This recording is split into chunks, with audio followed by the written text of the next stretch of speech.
TGR News, broadcasting from the State of Israel. Welcome back to TGR News. Hello, hello.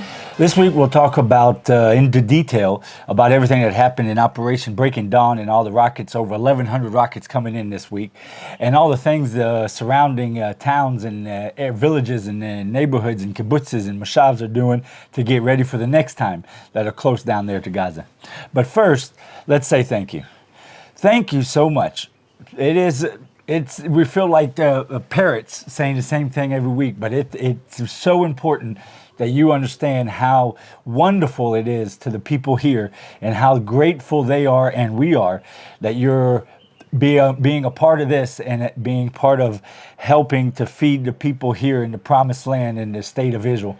And it really is a blessing to everyone involved. I hope it as much as a blessing for you guys as it is for the people who are receiving your wonderful donations. And it's really, we are making a difference. And hopefully we'll start making a bigger difference as we grow. And it really is amazing. And as we always say, on the bottom of all of our videos, if you're not yet a part of this ministry in either the boat part or the food part, there are links below each video, one for Patreon and one for our support page, or you can just type in thegoldenreport.com and go to the support page there, and you'll find everything you need, whatever way you feel best to be able to become a part of this ministry. So it's really a big thank you every week. This is an amazing thing that we're doing here together, and it's all because of you guys, all of it. Yeah. It really is amazing. Well, let's get started. Yes, let's do it. Okay. In political poll this week, for the first time in many years, the real right-wing parties with Benjamin Netanyahu have more than 61 seats necessary to make a government. We will be in good shape if we continue like this until the election, if it keeps going like this. I hope so. Yeah. You know, we always notice that it seems like right before elections, there's always some rockets being fired. Yeah. Yeah. It's strange, but it's like it always happens. Yeah. Well, last time they claimed that Benjamin Netanyahu did it, but this time it's a left wing. They call themselves right wing, but but they're left wing. Yeah. So who to blame now? Yeah, who to blame now? Well, at the beginning of the week, while the southern part was still on lockdown, if you remember last week, we reported about how there was still no rockets being fired or anything, but it was the first time ever the government put Israeli civilians on lockdown out of fear that they might start shooting rockets out of Gaza. So that was happening for almost a week before the first rocket was ever fired out of Gaza. So while they were still on lockdown from the fear of Gaza's attacking, the IDF started talking about a mission to go into Gaza and take out the cells that threatening to fire anti-tank missiles at passing Israeli civilians. This was the start of Breaking Dawn. When they fired, it was in an accomplice building, and were able to take out over 15 Islamic Jihad terrorists that were threatening to kill Israeli civilians. So that was a great success. Yeah, they catch them with surprise. They surprised them. Yeah. Suddenly opened this mission, and we had a big achievement right in the beginning. We'll talk about it later. Yeah. But yeah. I tell you what was amazing is the way the IDF did it with these new extra smart bombs. This building, I think, if I remember right, was 7 stories high, and terrorists were on the 2nd story. And there's only 2 ways to get these people, either the way they did it, or with a really big bomb that would have just crumbled the whole building. Flat, yeah. But what they did, it was a combination of 2 missiles, real quick. It wasn't like a big pause in between to give them time to get out. They knew exactly where they were at in the building. They shot one small little rocket. The only thing it did was go through the outer wall and make a hole big enough for the rocket coming right behind it to go straight in that hole. That's how good it was, and take out those terrorists. Yeah, that's amazing. And plus we know about the wonderful Iron Dome. The technology here is it's all God given, if you ask me. But it's very precise. It's amazing how they can be precise. Yeah. Minutes after last week's TGR news, the IDF make an airstrike, taking out almost 20 Islamic Jihad terrorists in Gaza. This caused them to start shooting rockets into Israel. Israel is calling this breaking down. Yeah, breaking down. Yeah, the only what we're trying to talk about is I thought it was amazing. You know, we broadcast our news every week at the same time. And it's on our time, it's 4 o'clock Friday is when it goes live. It was 4:16. Exactly. 16 minutes. 16. Yeah, 16 minutes after we broadcasted the news last week, this all started. Yeah. So we just missed it. Yeah. In the first 30 minutes of the Islamic Jihad firing rockets into Israel, they fired 80 rockets, and 46 of them made it into the cities of the south of the country and as far north as southern Tel Aviv, while the rest of them fell on themselves in Gaza. In general, lots of rockets fell on themselves, but we'll get into that a little bit more. Yeah. But within 30 minutes, they shot already 80 rockets. 30 minutes, from 4:16 to 4:46. Yeah. Right? That's how it started off. After over 350 rockets in the first 24 hours, the first day, 350 rockets of Operation Breaking Dawn, the IDF was able to stop 95% of them with the Iron Dome, and that stayed that same 95% through the whole 3 days. Yeah. One rocket fell into Jewish home, but the family was in the bomb shelter and no one was hurt. During the first night, no one was physically injured, only mentally traumatized. Especially the children during the first night of all those 350 rockets.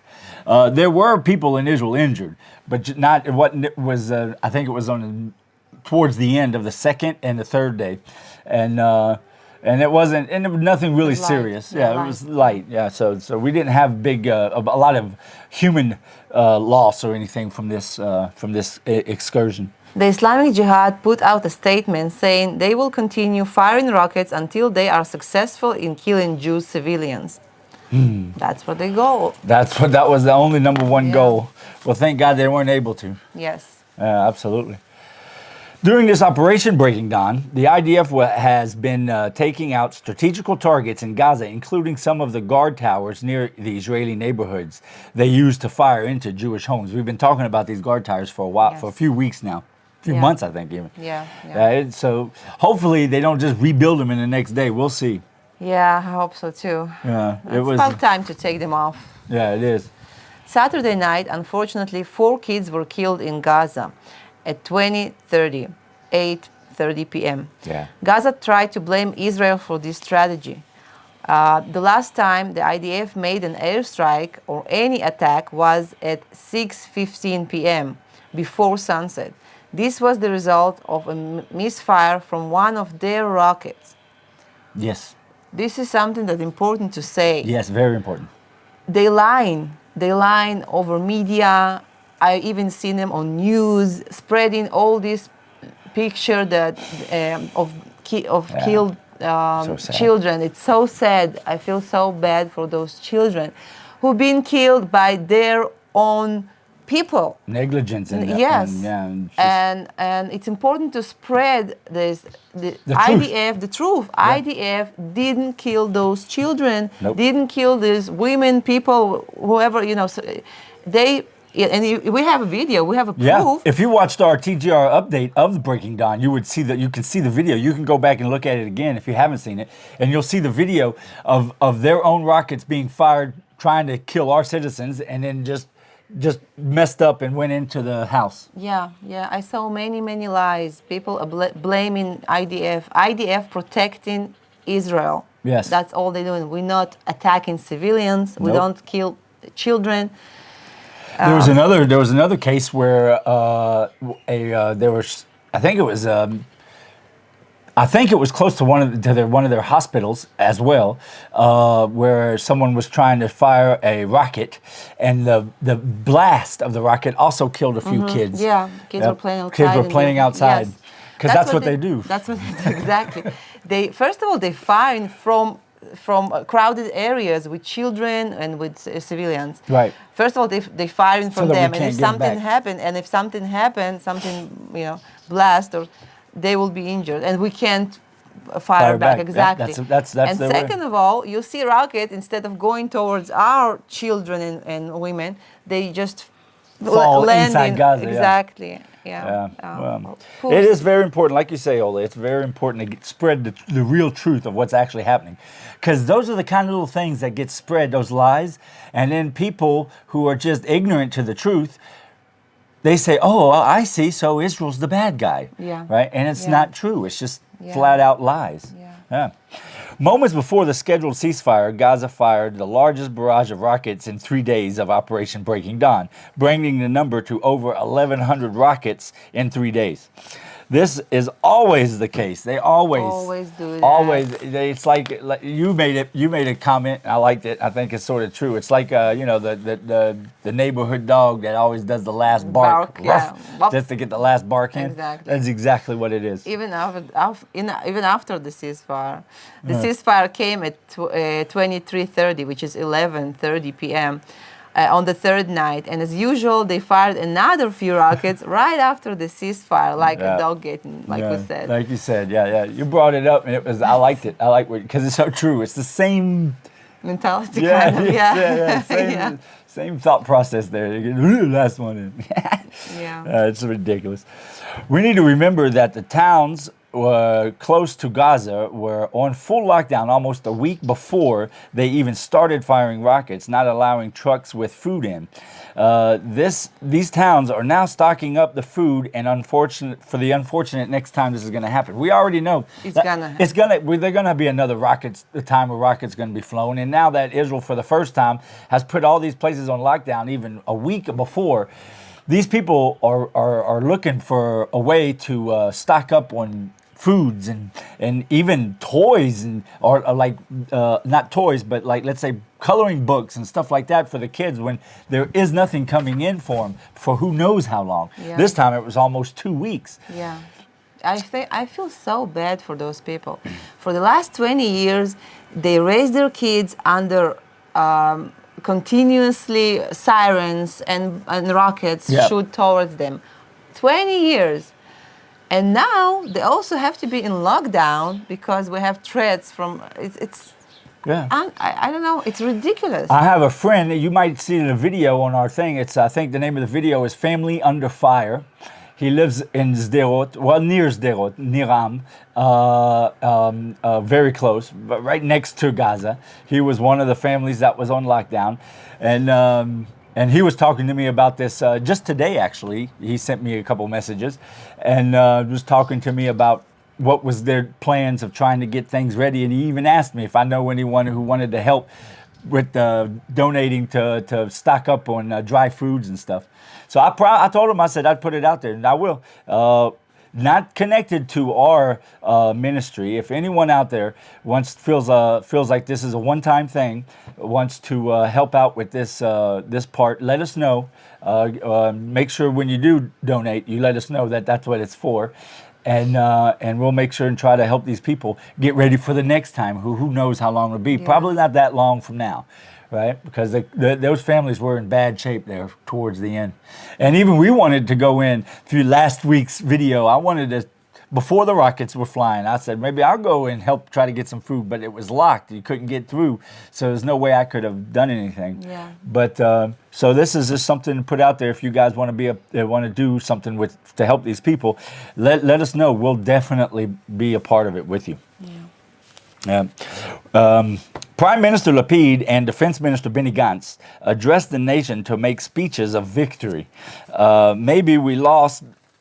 I wrote a newsletter about it, but I don't really feel victory in war. It says that you got a losing side and a side that lost less. Yeah. So maybe we lost less. I don't see how we won. We lost momentum and strength with the small decisions that were made during the operation. What I mean about that, when we lost momentum and strength, is